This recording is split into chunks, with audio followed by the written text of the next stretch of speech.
गायत्री मन्त्र श्रृङ्खलाको तेस्रो भिडियो हो। गायत्री मन्त्रको 24 अक्षर।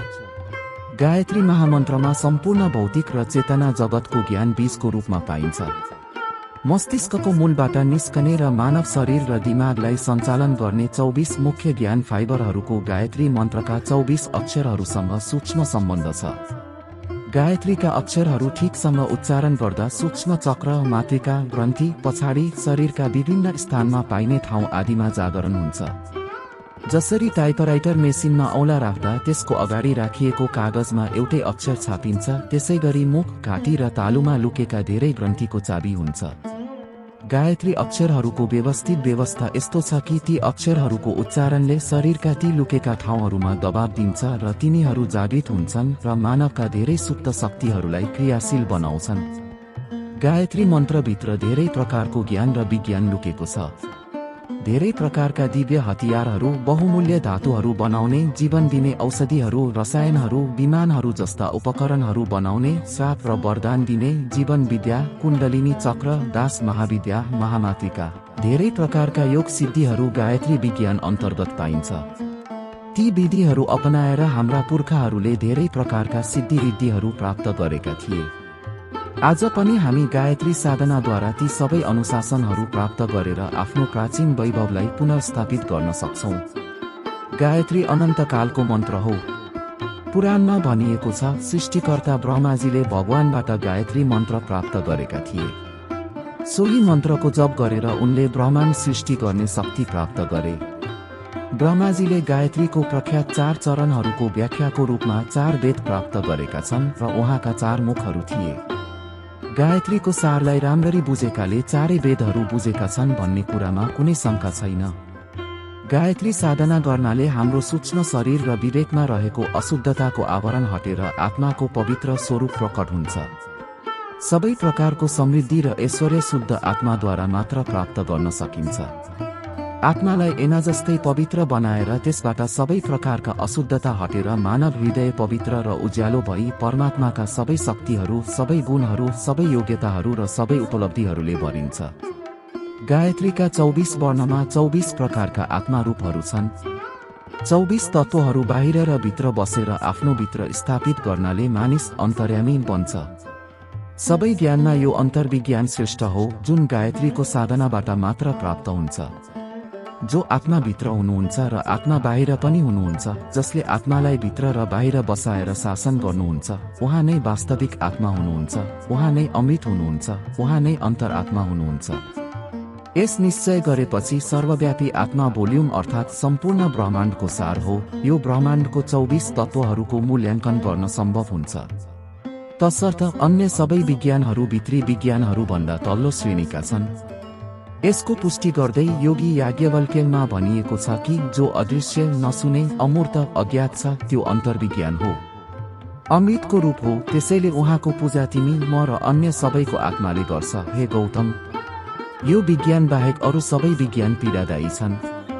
भित्री आत्माको विज्ञान नै वास्तविक विज्ञान हो। गायत्रीले प्रदान गर्ने 24 मौलिक विज्ञानहरू यस भित्री विज्ञानको सहायताले मात्र राम्रो हुन्छन्। भित्री ब्रह्मको सार बुझ्न सजिलो काम होइन, किनकि यो विषय अति सूक्ष्म छ। भौतिक शक्तिहरूको बारेमा सोच्नेहरूलाई तिनीहरूको वास्तविक बुझाइ असम्भव छ। योगाभ्यासद्वारा बुद्धिलाई सूक्ष्म बनाएर र राम्रो विचार र विचारको सम्पत्तिद्वारा मन संलग्न भएको विषय र स्फटिक रत्न जस्तै देखिने तादाकार पत्तीलाई सम्पत्ति भनिन्छ। सूक्ष्म मामिलाहरूको सूक्ष्मताको अवधि अलिङ्गसम्म छ। अलिङ्ग सबैभन्दा महत्त्वपूर्ण तत्त्व हो, जहाँ कुनै पनि कुरामा लय हुन सक्ने तत्त्व हुँदैन, वा उसले कसैसँग मिल्न सक्छ जहाँ केही बाँकी छैन, त्यो मुख्य तत्त्व हो। योगशास्त्रका ऋषिहरूले सम्पत्तिको विषयको व्याख्या गर्दा स्थूल अर्थमा अवतारक र निर्वितारक र सूक्ष्म अर्थमा सविचार र निर्विचार भनेका छन्। यी 4 प्रकारको समाधि आवश्यक छ र यस समाधिको सूक्ष्मता अलिङ्गसम्म फैलिएको छ। प्रधान, यस सम्पत्तिबाट 24 तत्त्वको स्वरूपको अवस्था थाहा पाउन सकिन्छ। हिरण्य गर्भ जस्तै सूक्ष्म वा भित्री तत्त्वलाई जान्न चाहनुहुन्छ भने योग अभ्यासद्वारा त्यो परमात्मालाई सुखरूपमा प्राप्त गर्नु नै परम प्रयास हो। यसका लागि गायत्रीका 24 अक्षरहरूबाट प्राप्त अति सूक्ष्म ज्ञान नै श्रेष्ठ हो। साधनाको सफलताको रहस्य गोपथ ब्राह्मणमा राम्ररी वर्णन गरिएको छ। यस अन्तर्गत मौद्गल्य र मैत्रेयी बीचको संवादमा 33-35 खण्डमा गायत्री दर्शनमा विस्तृत प्रकाश पारिएको छ। मैत्रेयी सोध्छिन्, सवितुर्वरेण्यं भार्गो देवस्य काव्ये किश्चित् आहोह, अर्थात् हे भगवान, सवितुर्वरेण्यं भार्गो देवस्य भन्नाले सूक्ष्म विद्वानहरूले के भन्नुभएको छ भन्नुहोस्। यसको जवाफ दिँदै मौद्गल्य भन्छन्, सवित प्रविश्यता प्रयोदेत एमित्र इति, अर्थात् सविताको पूजा हुन्छ किनभने उनी बुद्धिको क्षेत्रमा प्रवेश गर्छिन्, त्यसलाई शुद्ध पार्छिन् र सत्कर्ममा समर्पित गर्छिन्। उनी थप भन्छन्, काव्य देवस्य सवितुः वरेण्यं भार्ग अन्न पाहो, अर्थात् तत्त्वदर्शीले सविताको ज्योतिलाई भोजनमा देख्छिन्। भोजनको अभ्यासमा बढेको तीव्र शुद्धतालाई सविताको कृपा मान्न सकिन्छ। यो थप स्पष्ट गरिएको छ। मन र सविता बक्री सावित्रीको अर्थ जब परम तेजस्वी सविता मानसिक क्षेत्रमा प्रवेश गर्दछ, यसले जिब्रोलाई प्रभाव पार्छ र जिब्रोले बोलीको दुवै उद्देश्यमा शुद्धता देखाउँछ। यस तथ्यलाई थप स्पष्ट गरिएको छ। प्राण एव सविता अन्ना सावित्री यात्रा हेव सविता प्राणस्त्रनम। यात्रा वा अन्न तत्प्राण इत्यते, अर्थात् सविता जीवन हो र सावित्री भोजन हो। जहाँ खाना छ त्यहाँ जीवन हुनेछ र जहाँ जीवन छ त्यहाँ भोजन हुनेछ। प्राण जीवन, साहस, दृढ संकल्प र प्रतिभाको प्रतीक हो। यो विशेषता पवित्र खानाको प्रतिक्रिया हो। स्वस्थ मानिसले शुद्ध भोजन मात्र ग्रहण गर्छ र शुद्धताको पालना गर्नेहरू स्वस्थ हुन्छन्। सविता सूक्ष्म र दूर दुवै छ। यसको निकटतम प्रतीक यज्ञ हो। यज्ञलाई सविता भनिन्छ। उनको पूर्णता पनि एक्लोपनमा निहित छैन। सहधर्मिनी सहित यज्ञलाई पूर्ण र शक्तिशाली मानिन्छ। यज्ञ पत्नी दक्षिणा हुन्। दक्षिणलाई सावित्री भन्न सकिन्छ। 33औं अनुच्छेदमा भनिएको छ, यज्ञ र सविता दक्षिणा सावित्री, अर्थात् यज्ञ सविता हो र दक्षिणा सावित्री हो। यी दुवैलाई एक अर्कामा निर्भर मान्नुपर्छ। यज्ञ बिनाको दक्षिण र दक्षिण बिना यज्ञको कुनै अर्थ छैन। यस यज्ञको दर्शन उदार र परोपकारी उद्देश्यका लागि हो। यज्ञको अर्थ राम्रो प्रवृत्तिको सम्वर्धनमा योगदान दिनु हो। गायत्री जप कर्मद्वारा सिद्ध हुन्छ। यसको दर्शन पवित्र यज्ञ जीवन जिउनुपर्छ र साथसाथै भगवान सवितालाई प्रसन्न गर्ने आफ्नी प्यारी पत्नी दक्षिणाको पनि सम्मान गर्नुपर्छ। यहाँ दुष्ट प्रवृत्तिको त्याग र असल प्रवृत्तिको अभिवृद्धि गर्ने उद्देश्यले गरिएका संकल्पहरूलाई आध्यात्मिक दक्षिणा देव दक्षिणा मान्नुपर्छ। गायत्री उपासनामा सफलता वा असफलताको पृष्ठभूमिमा दर्शनभन्दा शास्त्रको महत्त्व बढी छ, जसलाई साधकले आफ्नो व्यक्तित्वलाई परिष्कृत गर्न र राम्रो प्रवृत्तिको विकास गर्न आफ्नो मन, बुद्धि र आहार शुद्ध गर्न कडा प्रयास गर्नुपर्छ पनि समावेश गरिएको छ। गायत्री पूजाको दिनचर्या, क्रम र विधि यस्तो हुनुपर्छ कि यसलाई ब्रह्मकर्म, तपस्या र साधन भन्न सकिन्छ। भनिएको छ, इदं ब्रह्म श्रियं प्रतिष्ठम अयवनम अक्षत, अर्थात् ब्रह्माले गायत्रीलाई सौन्दर्य, धन र कीर्ति सबै तत्त्वले भरिदिए। तर साथमा यो व्यवस्था पनि गरिएको थियो कि सावित्रीय ब्राह्मणम शिष्टत्व तत् सावित्री परेपादत, अर्थात् गायत्रीलाई बोक्न सक्ने ब्राह्मण बनाएर सावित्रीसँग बाँधे। ब्राह्मण वंश यसो गरेर होइन, यस्तो कर्म गरेर जसमा सत्य र तपस्याको व्रत जोडिएको हुन्छ।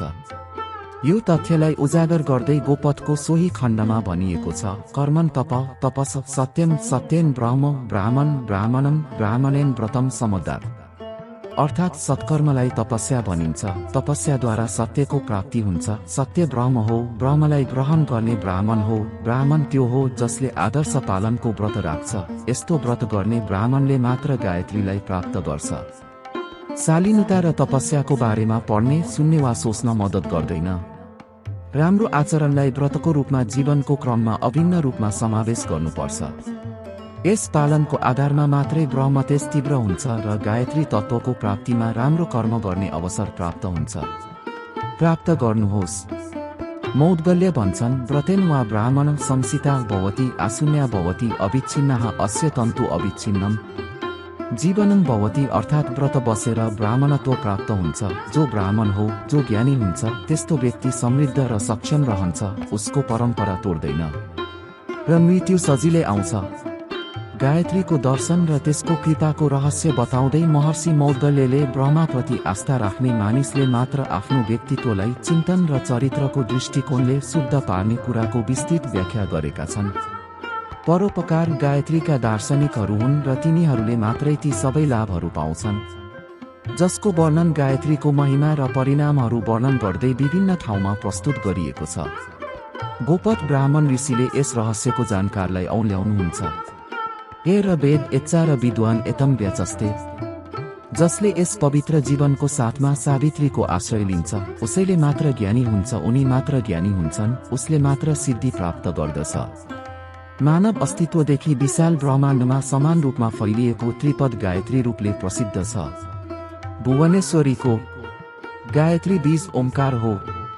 उहाँको शक्ति तीनै लोकमा अवस्थित छ। भूर्भुवः स्वः। साधकको लागि यसको 24 अक्षरहरू उपलब्धि र उपलब्धिहरूले भरिएका छन्।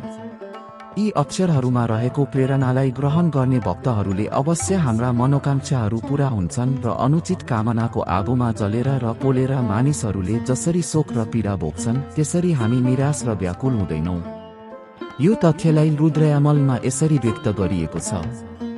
गायत्री त्रिपदा देवी त्रयाक्षरी भुवनेश्वरी, चतुर्विंशाक्षरा विद्या साचैर्विष्ट देवता। रुद्रयामल। गायत्री देवी 24 अक्षरको पार विद्या रूप 3 शब्द र 3 अक्षर भूर्भुवः स्वाहा मिलेर बनेका सबै भुवनहरूको अधिष्ठात्री देवता, सबैलाई इच्छित परिणाम दिने हो। गायत्रीको दर्शनलाई हृदयमा लिएर सोही अनुसार विधि अपनाउने साधकहरूका लागि दुर्लभ केही छैन भन्ने स्पष्ट छ। साथीहरू, यो श्रृङ्खलाको तेस्रो भिडियो हो। यदि तपाईँ हाम्रो गायत्री मन्त्रको सम्पूर्ण श्रृङ्खला हेर्न चाहनुहुन्छ भने तपाईँ यसलाई वर्णन वा आँखा बटनमा गएर हेर्न सक्नुहुन्छ। अनि तपाईलाई यो प्रस्तुति कस्तो लाग्यो? कृपया कमेन्ट बक्समा आफ्नो विचार व्यक्त गर्नुहोला। यदि तपाईलाई भिडियो मन पर्यो भने भिडियोलाई लाइक गर्नुहोस् र आफ्नो साथी वा आफन्तहरूलाई साझा गर्नुहोस्। च्यानललाई सब्स्क्राइब गरिदिनुहोला। हामी यस्तै वेदान्त तपाईसम्म पुर्याउनेछौँ। तबसम्म ओम तत्व सत्य।